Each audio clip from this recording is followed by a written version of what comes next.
오늘 아침 우리에게 주시는 하나님의 말씀입니다. 사무엘상 28장 구약성경 사무엘상 28장 1절에서 10절까지 말씀입니다.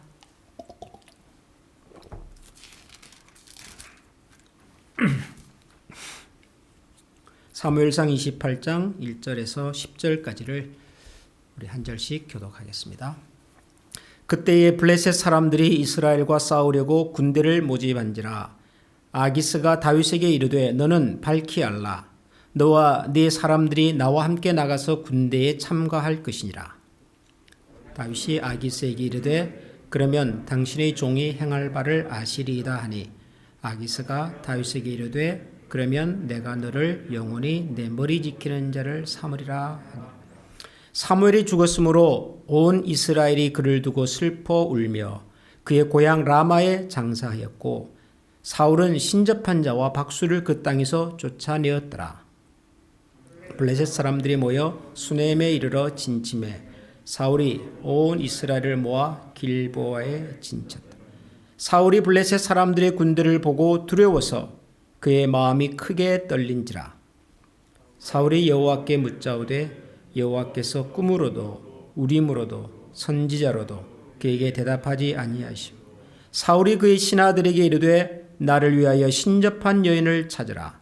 내가 그리로 가서 그에게 물으리라 하니 그의 신하들이 그에게 이르되 보소서 엔돌에 신접한 여인이 있나이다. 사울이 다른 옷을 입어 변장하고 두 사람과 함께 갈새 그들이 밤에 그 여인에게 이르러서는 사울이 이르되 청하노니 나를 위하여 신접한 술법으로 네게 말하는 사람을 불러 올리라. 여인이 그에게 이르되 네가 사울이 행한 일을 곧 그가 신접한 자와 박수를 이 땅에서 멸절시켰음을 아나니 네가 어찌하여 내 생명에 올무를 놓아 나를 죽게 하려느냐 하는지라. 사울이 여호와의 이름으로 그에게 맹세하여 이르되 여호와께서 살아계심을 두고 맹세하노니 내가 이 일로는 벌을 당하지 아니하리라 하니. 아멘. 사무엘상이라고 하는 성경은 대표적으로 두 사람을 중심적으로 기록된 책입니다. 첫 번째 인물은 사무엘이라고 하는 선지자지요. 사사시대 400년이 넘는 지도자가 없어서 이스라엘 백성들이 영적으로 많이 방황하고 또 혼란스러웠던 영적 암흑기라고 말하는 사사시대를 끝낸 선지자입니다. 마지막 사사다. 그렇게도 우리가 부르는 사무엘 선지자의 등장입니다.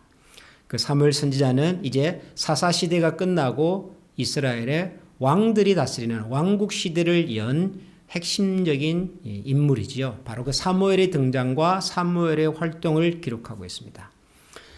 두 번째 중요한 인물은 사울입니다. 사무엘 선지자에 의해서 이스라엘의 첫 번째 왕이 되었던 사울왕, 사울왕의 등장, 그리고 그의 활동과 그리고 마지막에는 그의 몰락을 다루고 있는 책이 사무엘상이라고 하는 성경입니다. 물론 다윗도 등장을 하지요. 그러나 다윗에 대한 본격적인 기록은 사무엘하에서 등장을 합니다.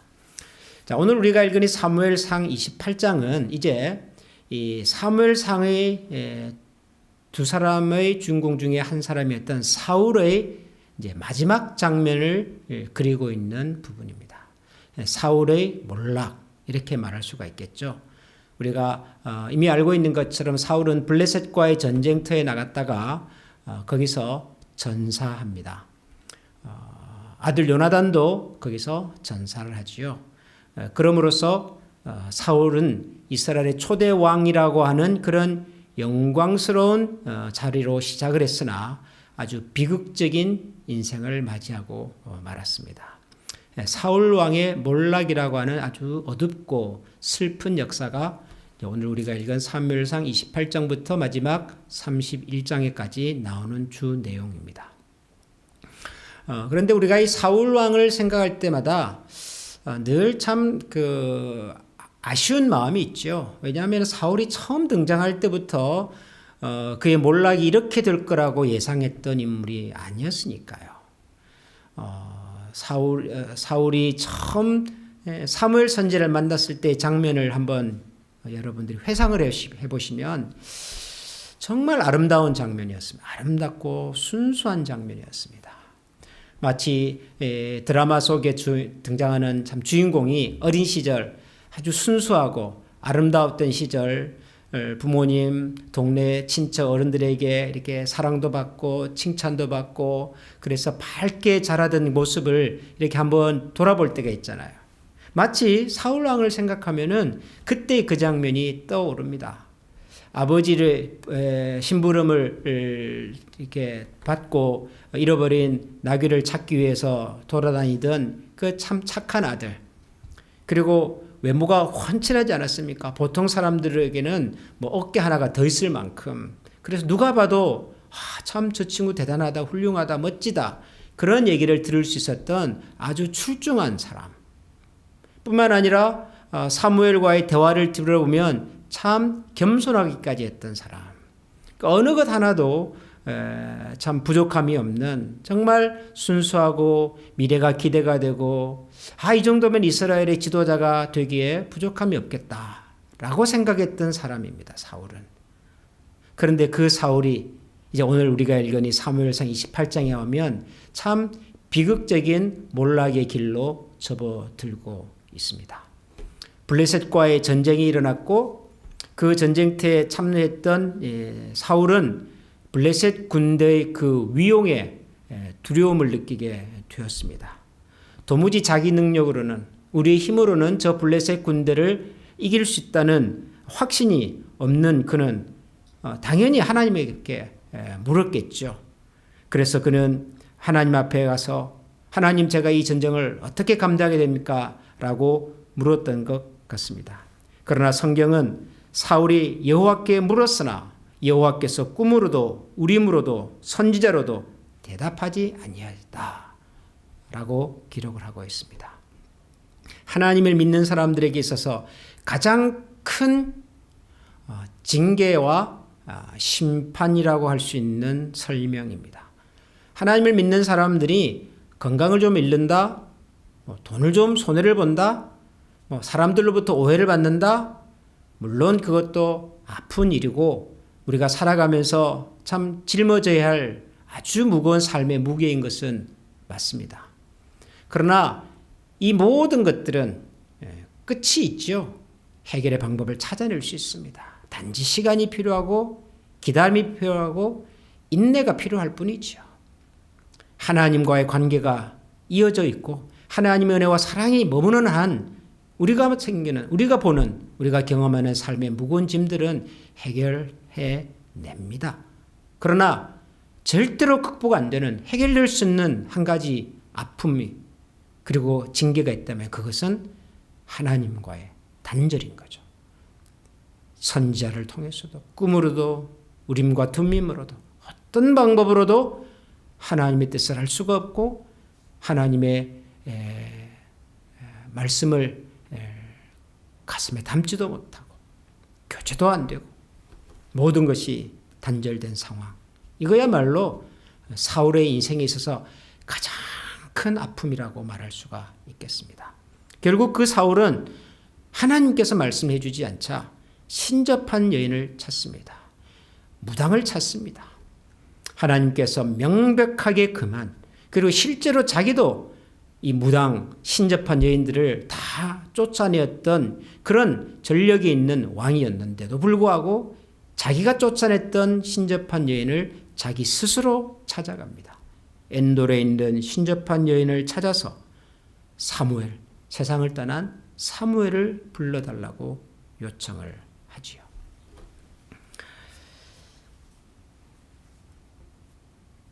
여러분, 사울이 이렇게까지 추락할 거라고 여러분 우리가 상상을 할 수가 있겠습니까?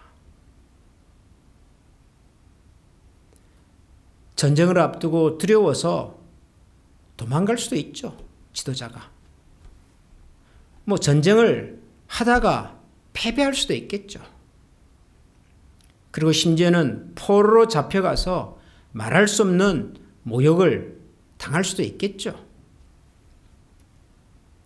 그런데 하나님을 믿는 나라의 왕이 하나님의 종 선지자에서 세워진 왕이 그리고 여전히 자기는 하나님의 나라 이스라엘의 왕이라고 생각하는 사울이 신접한 여인을 찾는다. 귀신을 찾아간다.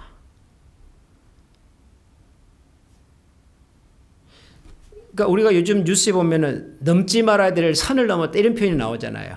최근에도 참 이 북한의 김정은 저 친구가 무슨 생각이 있는지 지금 넘지 말아야 될 선을 넘어버리면은 돌아오는 것은 훨씬 힘들고 훨씬 고통스럽습니다. 아마 사울이 넘지 말아야 될 선이 아마 이 지점이 아니었을까 저는 생각을 합니다. 그 선을 넘어버립니다. 사울이.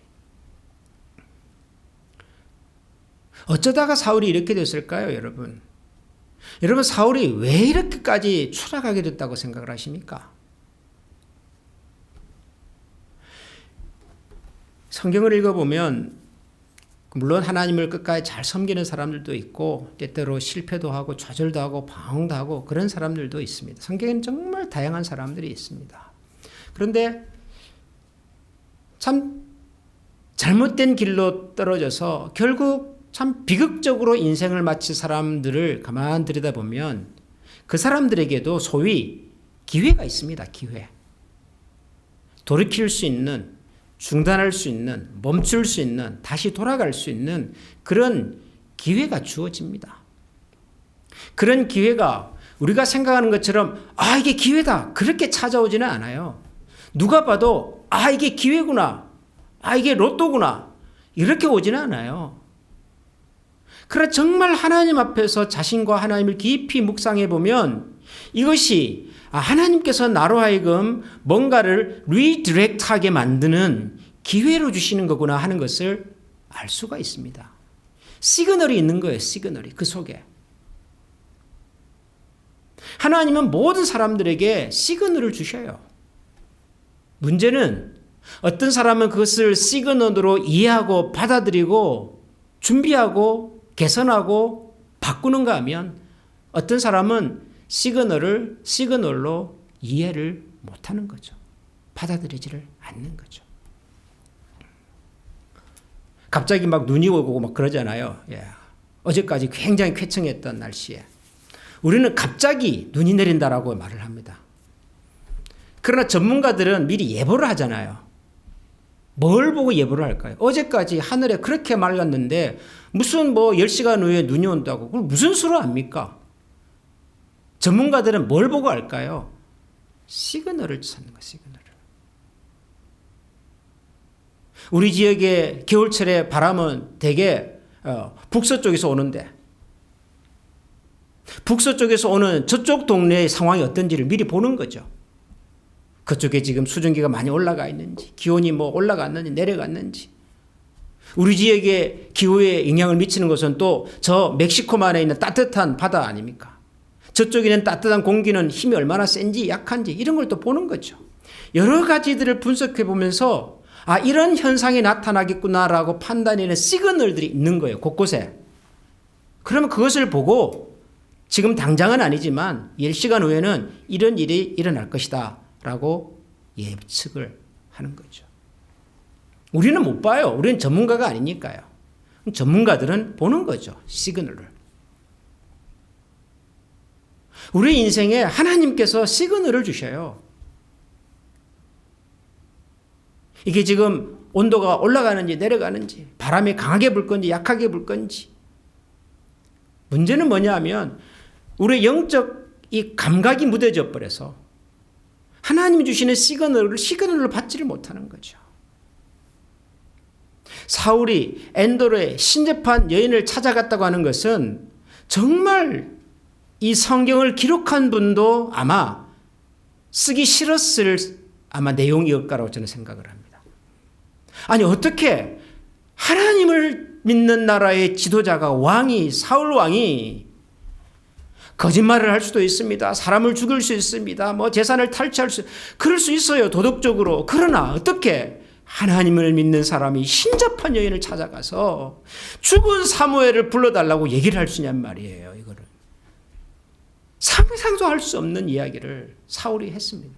그런데 여러분, 이 사울의 이런 행동이 갑자기 나온 게 아니란 말이에요. 어느 날 갑자기 사울이 왕으로 통치를 잘하고 있다가 갑자기 야, 무당 좀 데려와라 라고 한 게 아니란 말이에요. 왕이 되고 얼마 되지 않아서 자기를 도왔던 전쟁의 영웅 다윗을 향하여 시기하고 질투하기 시작했던 그때의 사울을 생각해 보십시오. 그때는 작은 일이었겠죠. 얼마나 좋았으면 자기 사위를 삼았겠습니까? 그러나 그 다윗에 대한 국민들의 사랑을 견뎌내지 못하고 결국은 그 마음속에서 불타오르는 시기와 질투를 감당하지 못하고 전쟁터에 나갔는데 오겠다는 사무엘 선지자가 안 와요. 급했겠죠. 답답했겠죠. 뭐라도 하나 붙들고 싶었겠죠. 그렇다고 하나님의 선지자를 기다리지 못하고 하나님께서 선지자에게 허락하신 맡기신 그 고유한 일을 왕이라고 취해버리는 일. 전쟁에서 이기게 해줬더니 적군을 다 진멸하고 지도자도 진멸하라고 하셨던 하나님의 말씀은 깡그리 무시해버리고 전리품도 가져오고 아각 왕도 살려면서 사실은 이것이 다 하나님께 제사 드리려고 한 겁니다.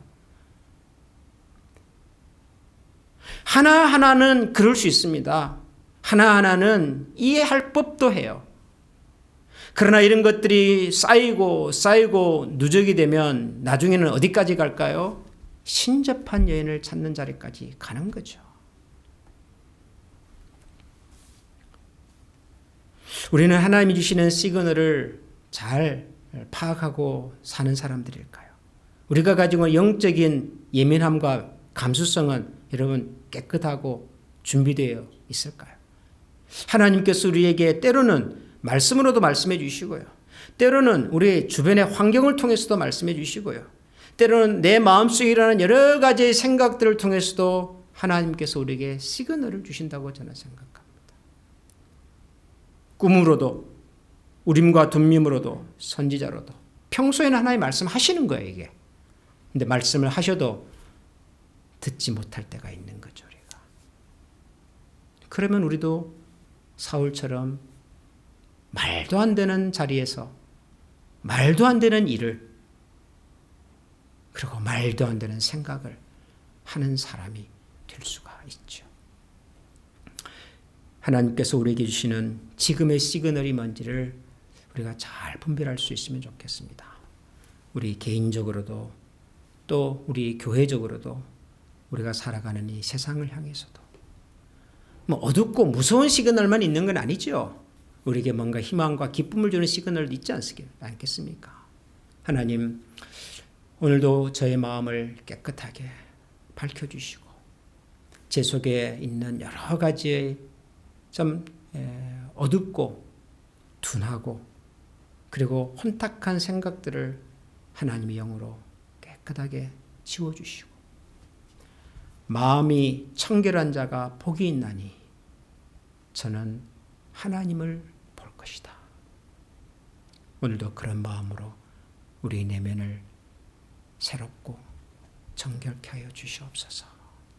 우리 그런 마음으로 같이 기도하는 아침이 되시기를 소원합니다.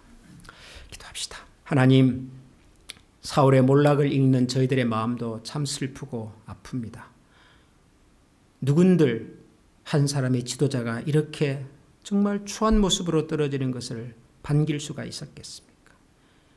그러나 사울의 이 몰락은 갑자기 나타난 것이 아니며 그동안 하나님께서 여러 차례 주셨던 시그널에 대한 무시와 그리고 불경의 결과인 것을 압니다. 하나님, 혹시라도 저희 주인 하나님께서 저희들에게 주시는 여러 종류의 시그널들을 영적인 경고 등을 하나님 무시하고 살아가지 않도록 저희들의 마음을 생각을 중심을 정결케 하여 주시옵소서. 항상 말씀으로 우리 자신들을 돌아보게 하여 주시고 기도로 우리의 영혼이 살아서 하나님과 대화하게 하시고 그리고 주님께서 우리를 이끄시는 대로 가고 주님께서 멈추시는 곳에 같이 멈추며 주님께서 일어서실 때 또 주님의 손을 붙들고 다시 일어서서 걸어갈 수 있는 하나님의 신실한 일꾼들 다 되게 하여 주옵소서. 우리 주 예수 그리스도 이름으로 기도합니다. 아멘.